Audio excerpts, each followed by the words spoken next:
नमस्कार दोस्तों, मैं प्रशांत संवाद इंडेक्स मंच पर आप सभी का हार्दिक स्वागत करता हूँ, हार्दिक अभिनंदन करता हूँ, हार्दिक अभिवादन करता हूँ। संवाद इंडेक्स मंच पर आज की चर्चा आरंभ करने से पहले हम आपसे भी आग्रह करते हैं कि अगर आपने संवाद इंडेक्स चैनल अभी तक सब्सक्राइब नहीं किया तो सब्सक्राइब कर दें, साथ ही बेल आइकन जरूर दबाएं जिससे संवाद इंडेक्स की अपडेट आपको समय से मिलते रहे। संवाद इंडेक्स मंच पर आज की चर्चा का विषय है अग्निपथ। सरकार ने अग्निपथ नाम से एक योजना शुरू की है, जिसमें युवाओं को सेना में भर्ती का उन्होंने जो एक प्रारूप पेश किया है उससे भारत के युवा बहुत ही आक्रोशित दिखाई दे रहे हैं। सरकार का यह मानना है इस योजना के द्वारा युवाओं के लिए बेहतर अवसर पैदा होंगे। 4 साल की नौकरी के पश्चात उन्हें कैसा राशि मिलेगी जिससे वह अपने भविष्य के प्रति आशान्वित भी रहेंगे और साथ में जो दूसरे सशस्त्र बल हैं उनमें भी उन्हें नौकरी के अवसर पर्याप्त रहेंगे। लेकिन युवाओं का मानना है यह हमारे साथ धोखा है। युवाओं का यह रोष ये बताने के लिए काफ़ी है कि वे सरकार की इस नीति से कहीं भी संतुष्ट नहीं है। सरकार ने जिस तरह से अग्निपथ नाम से जो योजना युवाओं के लिए दी है, युवा उसे स्वीकार करने को तैयार नहीं है। तो सरकार को ऐसे में समझना होगा कि युवा क्या चाहते हैं, युवा की क्या अपेक्षाएं सरकार से थी सेना में भर्ती के लिए। कम से कम उन विषय पर सरकार गंभीरता से जरूर विचार करे। कोरोना काल की वजह से पिछले 2 साल से भर्ती नहीं हो पा रही थी और लगातार भारत का युवा सेना में भर्ती के लिए मेहनत कर रहा है, अपना पसीना बहा रहा है। जिस तरह से अग्निपथ नाम से सरकार ने योजना पेश करी है, उससे युवाओं को लगता है कि उनके सपने टूट गए हैं। वह सेना भर्ती का अपना जो सपना उन्होंने संजो रखा था, जिसके लिए वे लगातार मेहनत कर रहे थे, वह सरकार और युवाओं के बीच में इस योजना ने विश्वास पैदा कर दिया है। जबकि ऐसा होना नहीं चाहिए, क्योंकि सरकार की नीतियां और युवाओं का भविष्य एक दूसरे से जुड़ा हुआ होता है। सरकार जिन नीतियों को लागू करती है उसमें देश का भविष्य, युवाओं का भविष्य सब जुड़ा हुआ होता है। तो ऐसे में आखिर सरकार युवाओं को समझाने में क्यों विफल रही? क्या सरकार ने इस योजना को लागू करने से पहले उस पीढ़ी के साथ, उस युवा वर्ग के साथ कहीं तालमेल बनाने की कोशिश करी थी? या उन्हें विश्वास में लेने की कोशिश की थी? या उनके विचार लिए थे कि इस तरह से कोई योजना हम ला रहे हैं, उसमें उससे संबंधित पक्ष है जो उसमें जाएगा उसके अंदर नौकरी करने के लिए, क्या उस वर्ग के लोगों के साथ सरकार ने कहीं विचार विमर्श किया या उनके सुझाव मांगे? यह वास्तविक प्रश्न है। क्योंकि जब भी कोई नीतिगत कोई फैसले किए जाते हैं, किसी भी पक्ष को लेकर कोई भी नई योजना लाई जाती है, तो एक माना जाता है कि सरकार सभी संबंधित पक्षों के साथ विचार विमर्श करके, उनकी सलाह मशविरा लेकर, उनके विचारों को लेकर एक ऐसा प्रारूप तैयार कर, जिससे जब वह योजना लाई जाए, जब ये कार्य योजना अमल में लाई जाए, तो संबंधित वर्ग संतुष्ट रहे। लेकिन हमें ऐसा लगता है कि शायद सरकार ने थोड़ी जल्दबाजी कर दी इस योजना को लागू करने से पहले, क्योंकि उन्होंने संबंधित पक्ष के साथ बैठकर इसमें विमर्श नहीं किया है। क्योंकि जिस तरह से युवाओं का आक्रोश सड़कों पर दिखाई दे रहा है, उससे तो यही लगता है कि सरकार और युवा वर्ग के बीच समन्वय की बहुत भारी कमी रही। आपस में समन्वय बनाने की कोशिशें शायद नहीं की गई, उस पक्ष को समझने की बात नहीं कही गई शायद, जिससे आज यह प्रदर्शन सड़कों पर हमें दिख रहा है। यह कि बहुत दुर्भाग्यपूर्ण स्थिति है। देश की युवा पीढ़ी से आग्रह करते हैं, निवेदन करते हैं कि कोई भी ऐसा कार्य न करे जिससे देश की संपत्ति को नुकसान पहुंचे।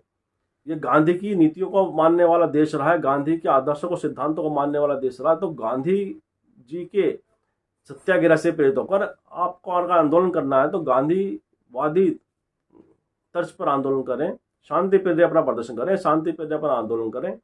सरकार से, जिलाधिकारी के माध्यम से, कमिश्नर के माध्यम से अपना ज्ञापन सरकार को प्रेषित करें और उन्हें बताएं कि हम आपसे क्या चाहते हैं। रेल को फूकने से या सड़कों पर पथराव करने से, बसों पर पथराव करने से समस्या का हल नहीं होने का है। यह युवा वर्ग को समझना पड़ेगा कि आपकी शक्ति देश की शक्ति है। आप अपनी शक्ति को उग्र प्रदर्शन में शामिल ना करें। उग्रता, हिंसा किसी भी तरह से किसी भी समस्या का समाधान करने में सहायक नहीं होती है। हमेशा शांति प्रिय आंदोलन ही आपकी बात को वजन देता, आपकी बात को ताकत देता, आपकी बात को प्रमुखता देता है। तो अगर आप सरकार की अग्निपथ योजना सहमत नहीं है तो कम से कम शांति प्रिय आंदोलन करें, सरकार के समक्ष अपनी बात को मजबूती से रखें, जिससे समाधान निकले। और सरकार से भी हम अपील करते हैं कि जिस तरह से वह अग्निपथ योजना लेकर आई है, वह उस वर्ग को अपने साथ बैठाए, उनके साथ सलाह मशविरा करें, उनके साथ बैठकर बात करें, उन्हें अपना पक्ष समझाएं, उस युवा वर्ग का पक्ष समझें कि वह क्या चाहते हैं सेना में अपनी भविष्य को लेकर। क्योंकि जिस तरह से यह आंदोलन सड़कों पर दिख रहा है, जिस तरह से युवा आक्रोशित होकर सड़कों पर दिख रहा है, उससे यह बात तो निश्चित है कि सरकार के द्वारा जो योजना लाई गई अग्निपथ, उसे युवा वर्ग स्वीकार करने को तैयार नहीं है। युवाओं का यह मानना है कि 4 साल की नौकरी क्यों, 6 महीने का तो इसमें ट्रेनिंग पीरियड निकल जाएगा, उसके बाद 3 साढ़े 3 साल की हमारी नौकरी, बस 4 में से एक व्यक्ति उसमें कंटिन्यू करेगा और 3 व्यक्ति बाहर आ जाएंगे, और 3 लोगों को अलग से फिर दोबारा से अपनी भविष्य की राह चुननी होगी, उन्हें फिर नौकरी की तलाश करनी पड़ेगी, उसके लिए अलग से प्रिपरेशन करनी पड़ेगी, उसके लिए अलग से उन्हें तैयारी करनी पड़ेगी, अलग से एक मुकाबला, उन्हें फिर नौकरी के लिए अपना एक आगे प्रयास करने पड़ेंगे। वहीं सरकार का ये पक्ष है कि जो सशस्त्र बल हैं उनमें उन्हें प्राथमिकता दी जाएगी। लेकिन बात ये आती है, क्या उतनी नौकरियां उस समय उपलब्ध होंगी जितने बच्चे वहां से बाहर आएंगे, या दूसरे जो इसके अलावा दूसरे जो बच्चे हैं जो तैयारी कर रहे हैं नौकरियों के लिए, क्या उनका ये अवसर कम नहीं होंगे? यह भी एक विषय है। इस तरह से यह योजना सामने आई है, उसमें बहुत सारी इसलिए भ्रांतियां पैदा हुई हैं क्योंकि सभी पक्षों को बैठा के एक साथ एक मंच पर एक मसौदा तैयार नहीं किया गया। हमें लगता है कि जो युवाओं की इसमें राय शामिल होनी चाहिए थी। अगर आप किसी योजना को बदल रहे हैं, किसी चीज़ में बदलाव कर रहे हैं, तो उसमें संबंधित पक्ष को लेकर विभिन्न पक्षों के साथ बैठकर बातचीत करनी चाहिए और सबकी सहमति के आधार पर कोई ऐसा मसौदा तैयार किया जाए जो सभी का स्वीकार्य हो। सेना में युवाओं की बहुत बड़ी भागीदारी होनी चाहिए और युवाओं के लिए एक ऐसे समान अवसर पैदा होने चाहिए जिससे कि उन्हें अपना बेहतर भविष्य निश्चित दिखाई दे, भविष्य के प्रति वह निश्चिंत रहे और अपना पूरा समर्पण, पूरा जज्बा, अपना पूरी प्रतिबद्धता उस नौकरी के लिए, उन सेवा के लिए दें जिसमें वह जा रहे हैं।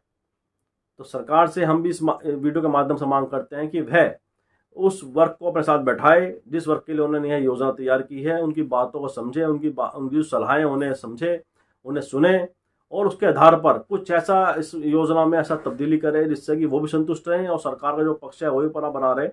सरकार का पक्ष और युवा का पक्ष जो इससे संबंधित है उनकी आपस में बैठना बहुत जरूरी है। केंद्र सरकार ने युवाओं के रोष को देखते हुए प्रथम साल के लिए 21 साल से उम्र बढ़ाकर 23 साल तक कर दी है।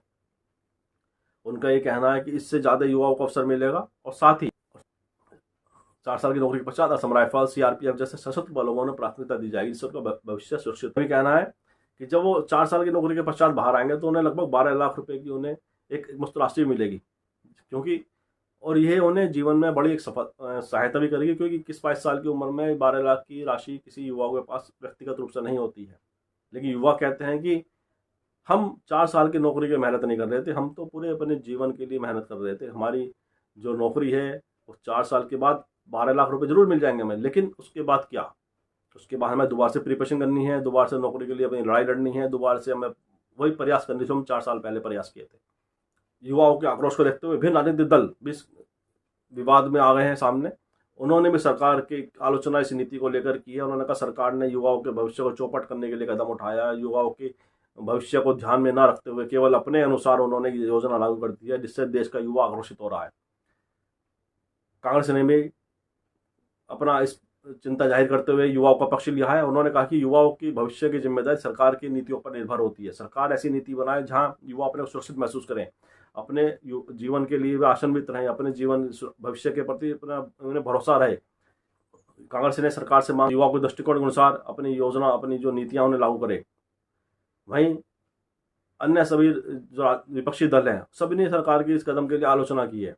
उनका ये कहना है कि सरकार अपने जिद कि आगे किसी की सुनती नहीं है। जैसा कि पूर्व में भी हमने देखा कि किसान आंदोलन क्यों हुआ था। किसान आंदोलन भी इसलिए हुआ था कि सरकार ने किसानों की राय सुने बिना, किसानों की बात को सुने बिना कृषि कानून लागू कर दिया। आखिर लेकिन हुआ क्या? फिर बाद में सरकार को झुकना पड़ा और सरकार को तीनों कृषि कानून वापस लेने पड़े। वहीं इस बार भी ये होगा कि जिस तरह से युवा आक्रोशित हो रहा है, आंदोलित हो रहा है, उसके बाद सरकार को अपने इस प्रारूप को वापस लेना पड़ेगा। तो सरकार को, विपक्षी दल ये कहते हैं कि सरकार को किसी भी चीज़ को लागू करने से पहले संबंधित पक्ष के साथ बैठना चाहिए, उनके विचारों को जानना चाहिए, समझना चाहिए, जिसके आधार पर एक ऐसा कुछ योजना बनाए, ऐसा प्रारूप तैयार करें जिससे कि संबंधित पक्ष संतुष्ट रहे। मगर सरकार का ये कहना है कि इससे युवाओं का भविष्य बहुत ही स्वर्णिम होगा, उन्हें अपने भविष्य के प्रति चिंता उनकी खत्म हो जाएगी, देश का सशस्त्र बल भी मजबूत होगा और काम करने वाले युवाओं के सामने अन्य विकल्प बहुत बेहतर रूप से खुलेंगे। तो सरकार और विपक्ष के अपने अपने दावे हैं। सरकार का पक्ष अपना अलग है, युवाओं का अलग है, राजनीतिक विपक्षी दलों का अपने का अलग पक्ष है। तो हमारे इस वीडियो के माध्यम से युवाओं से भी यह अपील है कि वह कोई भी ऐसा कोई हिंसा वाला कोई आंदोलन न करें जिससे देश की संपत्ति को नुकसान पहुंचे या किसी व्यक्ति को नुकसान पहुंचे। देश की संपत्ति को सुरक्षित रखना ही भी हम सबकी जिम्मेदारी है। साथ ही आप शांतिप्रिय आंदोलन करें, अपनी बात को रखें, सरकार तक अपनी बात पहुंचाएं, जिससे कि सरकार भी आपके साथ बैठे। सरकार से हम अपील ये करते हैं कि सरकार जितना जल्दी हो सके इस समस्या का समाधान करे, युवाओं को सड़कों पर उतरने से रोके, उनके साथ बैठे, उनके साथ बातचीत करे, एक सौहार्दपूर्ण वातावरण में उनके साथ बैठकर इस विषय का हल निकाले, उन्हें संतुष्ट करें अपनी बातों से और युवाओं की बात को भी समझे। इन्हीं शब्दों के साथ आज की चर्चा को विराम देते हैं। आप सबका बहुत बहुत धन्यवाद, बहुत बहुत अभिवादन।